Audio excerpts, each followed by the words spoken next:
So this is the self-bias circuit is a constant current source, which means that the collector current is going to be constant, whatever variation in the temperature.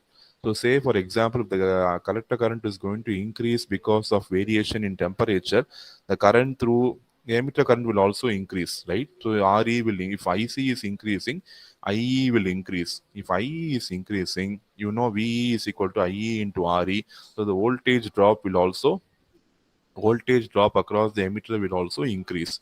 So if the voltage drop across the emitter is going to increase, you are going to have more reverse bias. To overcome the more reverse bias, this R2 will ensure that the base current is reduced. When the base current is reduced, again collector current is also reduced. So it is maintaining that it is almost constant. It's a feedback process, right? So you're able to understand. See, if IC is going to increase, IE will increase.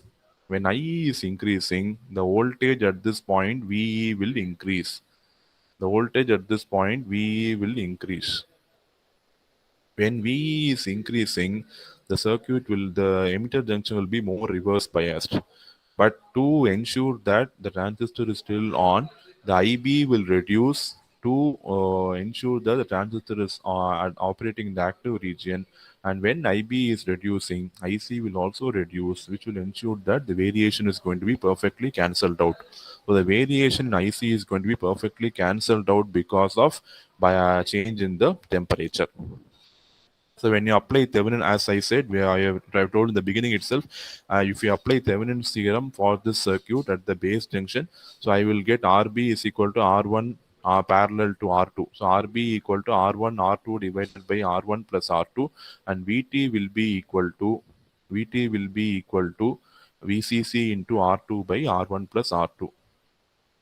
VCC will be equal to R1 V R2 into VCC by R1 plus. So this is, how you got Thevenin resistance. I told you have to short circuit your voltage or connect it to ground, and across the base terminal see what all resistance are there. So R2 and R1 are going to be parallel. So that is why I'm renaming it as RB, and the Thevenin's voltage VT will be equal to voltage across R2. So R2 into VCC by R1 plus R2, because VCC R1 R2 form a potential divider pair.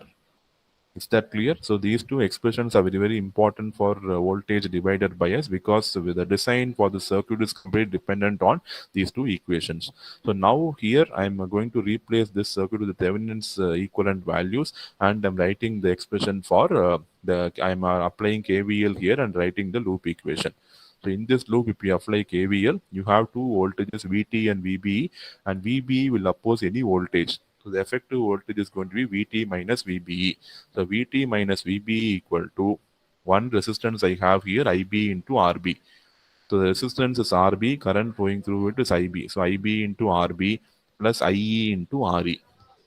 I am applying KVL at this simple loop in the base side. I am transforming this circuit into a circuit having VTH and RTH. So VTH minus VB equal to IB into RB plus IE into RE.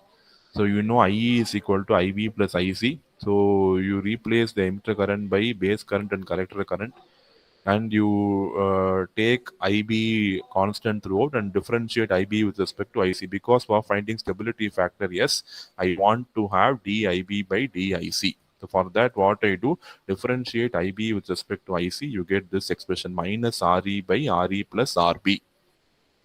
If you take this, yeah, after writing the KVL equation, you have to simplify and find what is IB.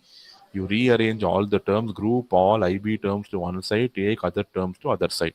Find the differentiation value DIB by DIC. I'll get minus RE by RE plus RB. So substitute in the stability factor expression, S is equal to 1 plus beta by 1 minus beta into this term. Already you have a minus sign here. So 1 minus beta into minus of this term will become 1 plus beta by 1 plus beta into RE by RE plus RB. 1 plus beta by 1 plus beta by 1 plus beta into RE by RE plus RB. Okay. So this is how you got the stability factor S expression.